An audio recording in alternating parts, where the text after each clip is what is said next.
confirming the government's letter signed by Chief Medical Officer Dr. Sean Charles, which was issued to Sandals Resort, ordering the management of the hotel to ensure all staff is vaccinated due to COVID-19 pandemic. Minister Steele said that several similar letters were issued to properties that house visitors. What the ministry has said, and I have made, and there have been other public statements, that quarantine sites, any site that is a quarantine site, has to have all employees fully vaccinated.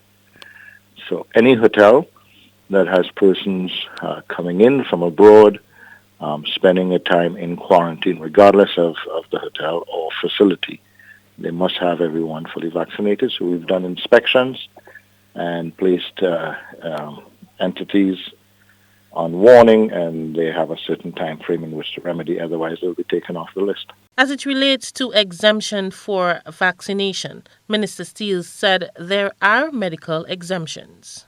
WHO, Pan American Health Organization, has approved the AstraZeneca for pregnant and breastfeeding, but there may be extenuating circumstances in a pregnancy that may exclude an individual. That would be determined on a case-by-case basis, I think, with their medical practitioner.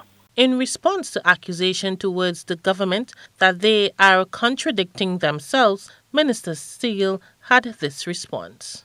Remained relatively safe in Grenada because the Ministry of Health and Government of Grenada has done everything possible to keep our borders as safe as possible.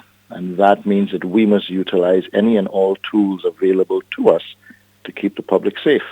Our quarantine sites are high-risk environments. So too are airports and individuals who are transporting persons in quarantine. And therefore, to keep the rest of the population safe while there is still vaccine hesitancy, we have to ensure that those sites and individuals working and interacting at those sites. To date, Grenada remains with no active COVID-19 case, and the record of July 2nd shows that 37,331 people are vaccinated. For GBN News.